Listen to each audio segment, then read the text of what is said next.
नमस्ते। आज हम बात करेंगे कुछ नंबरों के बारे में। अंक, नंबर हमारे आसपास पूरे समय रहते हैं। हमारे डेट ऑफ बर्थ में, टाइम ऑफ बर्थ में नंबर होता है। हमारे घर का एक नंबर है स्पेसिफिक। हमारा बहुत सारी चीज़ों में, मोबाइल में, हर चीज़ में नंबर्स कहीं ना कहीं आते ही हैं। और इन नंबरों में आप देखेंगे कुछ खास नंबर हैं जो बार बार रिपीट होते हैं, आपके लाइफ में बार बार आते हैं। आपके चाहे अकाउंट नंबर के रूप में आएंगे, चाहे आपके लॉकर नंबर के रूप में आएंगे, मकान नंबर के रूप में आएंगे, या घर के फैमिली मेंबर्स के डेट ऑफ बर्थ के थ्रू आपके सामने आएंगे। जरूर से आते हैं। ऐसे ही कुछ नंबर्स होते हैं जो वो पर्टिकुलरली किसी का डेट ऑफ बर्थ होता है, वो पर्टिकुलर नंबर वाला व्यक्ति आपकी लाइफ में परेशानियां लेकर आएगा, आपके लिए बहुत सारे चैलेंजेस लेकर आएगा। तो ये जो नंबरों का खेल है, आज हम हमारा अपना घर और हमारा अपना जो जन्म का नंबर है, भाग्यांक, इन दोनों के बीच का जो रिश्ता है उसको समझने की कोशिश करते हैं। बहुत सारे लोग यह गलती करते हैं कि घर का जो भी एक नंबर है, सिर्फ उस नंबर को चेक कर लेते हैं। जैसे मान लीजिए 17, 18, 21, जो भी नंबर है सिर्फ वो नहीं। ये गलत तरीका है। आप जहां भी रहते हैं, अगर आप सोसाइटी में रहते हैं तो डी विंग, ए ब्लॉक, सी ब्लॉक, ऐसा कुछ ब्लॉक होगा तो उस तरह से आता है A22 या D708। तो वो जो अल्फाबेट आ रहा है, जो इंग्लिश के 26 अल्फाबेट हैं, उनका भी एक नंबर रहता है। तो उनके नंबर को आप आपके घर के नंबर के साथ जोड़कर फिर जो एक संख्या निकालेंगे, वो आपके घर का नंबर बनता है। इसमें और भी कई लेयर्स होती हैं, बट इन जनरल अभी समझने के लिए आप इतना जरूर से करें, केवल अपने घर के नंबर से चेक नहीं करें, क्योंकि केवल घर के नंबर से चेक करने से यह एक गलत तरीके से किया हुआ प्रिडिक्शन रहता है। तो सही तरीका क्या है, आप अपना सोसाइटी का ये ब्लॉक वगैरह लीजिए, या अगर आपके घर का एड्रेस इस तरह से आता है 11/6, 3/9, तो वो भी आप लीजिए। जैसे फॉर एग्जाम्पल किसी का एड्रेस बन रहा है के ब्लॉक 11/7, तो के 7/11 और जो भी पर्टिकुलर आपका हाउस नंबर है उसको, इतना सारा पूरा आप कैलकुलेट करेंगे। आप सोसाइटी में रहते हैं तो आपका जो भी ब्लॉक या विंग है वो पर्टिकुलर उसको ले। अगर वहां पर ये ACD या ऐसे नाम से नहीं है, मान लीजिए रूबी, एमरल्ड, ऐसे कुछ नाम से है, तो पर्टिकुलरली रूबी, एमरल्ड, पूरा के पूरा जो नाम है उसके एक एक अल्फाबेट का नंबर्स लिखेंगे। और आपका पर्टिकुलरली जो फ्लैट नंबर है, इन सबको टोटल करके जो एक डिजिट आएगा वो आपके घर का नंबर बनेगा। अब आपने ये तो निकाल लिया, अब इसकी कॉम्पेटेबिलिटी आपको चेक करनी है आपके साथ। अब घर में तो एक से लेकर दो, तीन, पाँच कई लोग रहते हैं। तो आप देखेंगे कि एक वही घर जिसमें आप 10 साल से, 20 साल से, 30 साल से रह रहे हैं, कई साल अच्छे निकलते हैं, पर कुछ एक साल आपके वहां पर अच्छे नहीं निकलते हैं। तो उसके पीछे कारण क्या रहता है कि वो घर का नंबर तो सेम ही है, और हर एक के लिए, परिवार के हर एक मेंबर के लिए अलग अलग समय पर, अलग अलग तरह से वो घर या तो फेवरेबल बनता है या आपके लिए चैलेंजेस लेकर आता है। इसको हम कहते हैं प्रोग्रेशन। जैसे हम एस्ट्रोलॉजी में दशाएं कहते हैं कि आपकी अभी ये दशा चल रही है, ये वाली दशा चल रही है, तो उस दशा के अनुसार आपको चीजें अच्छी या थोड़ी सी डिफिकल्टी वाली, परेशानी वाली मिलती है। नंबर्स में हमारे पास दशाएं नहीं है।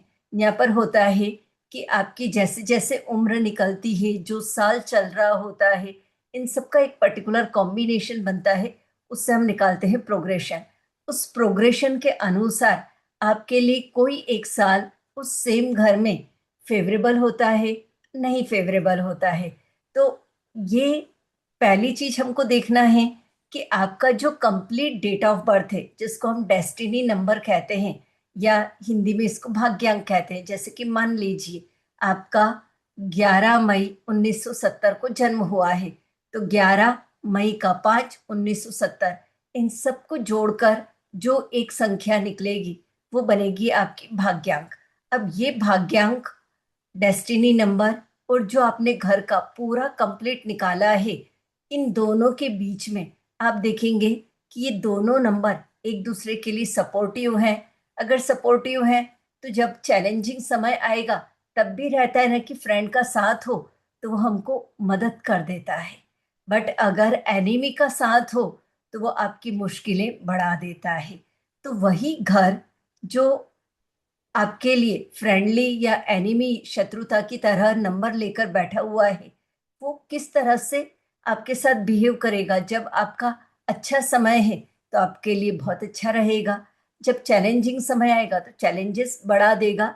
अगर वो एनिमी नंबर में होगा, फ्रेंडली नंबर में होगा तो आपके लिए वो परेशानियां कम कैसे करें उसके रास्ते खोल देगा।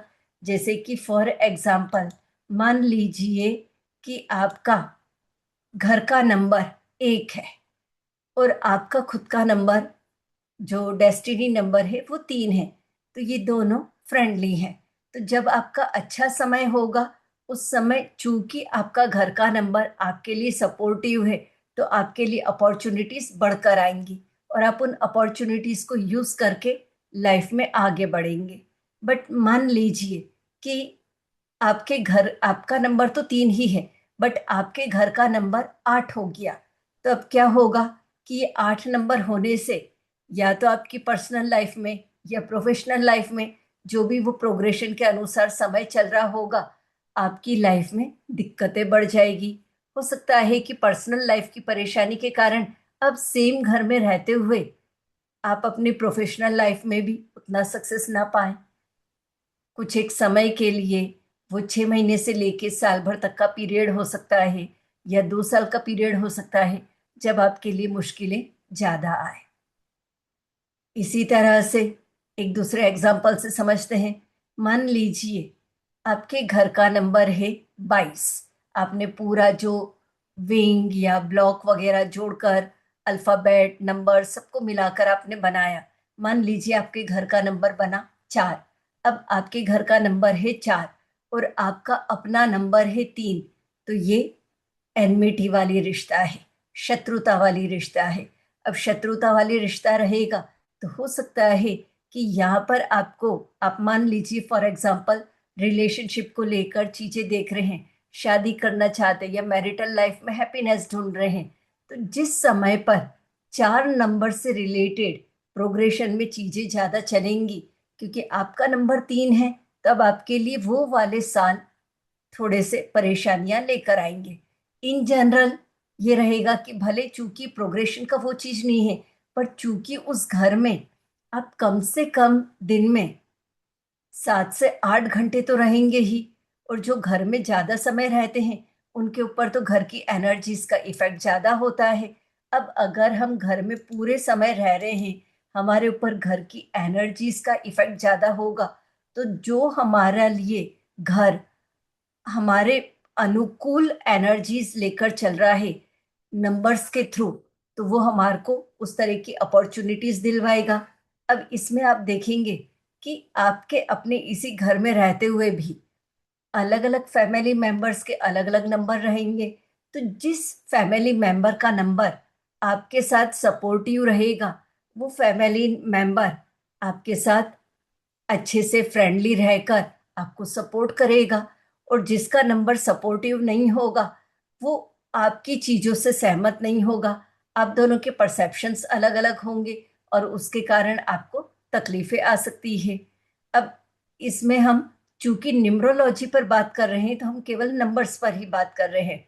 देखा जाए तो एक घर का वास्तु होता है, हमारे अपने एस्ट्रोलॉजी की दूसरी चीजें होती है और भी बहुत सारी चीजें रहती है। पर जब हम न्यूमरोलॉजी की बात कर रहे हैं तो अभी हम स्टिक करेंगे केवल नंबर्स पर ही। तो आप अपने नंबर्स को चेक करिए कि आपका कौन सा नंबर है और इसको आप किस तरह से देखें। जिस भी तरह से आप करेंगे, यह नंबर्स आपको हमेशा सपोर्ट करेंगे या फिर आपके लिए प्रॉब्लम्स बढ़ाएंगे। तो अपने घर के नंबर को चेक करिए कि आपके लिए ये कितना फेवरेबल है। और अगर आपके लिए फेवरेबल नहीं है तो फिर आप यह देखिए कि आप इसमें एक कोई सा अल्फ़ाबेट या कोई एक नंबर एडिशन वाला लगाकर उसको किस तरह से अपने लिए अनुकूल बनाकर आप सेम घर में रहते हुए भी इसको अपने लिए फेवरेबल कर सकते हैं। आपको यह सब सीखना है कि किस तरह से हम अपने घर को फेवरेबल बनाएं। इसकी जो दूसरी और भी लेयर्स हैं एड्रेस को लेकर, वो चीज़ों को सीखना चाहते हैं या और भी नंबर्स को, मैंने क्योंकि एग्जाम्पल में तो एक दो नंबर ही लिए हैं, अब पूरा प्रॉपरली अगर सीखना चाहते हैं तो मेरा न्यूमरोलॉजी का कोर्स स्टार्ट होने जा रहा है 24 जून से शाम 7 बजे। आप अगर इंटरेस्टेड हैं तो कमेंट में इंटरेस्टेड लिखिएगा। मैं इसके सारे डिटेल्स आपके साथ शेयर करूंगी। Thank you.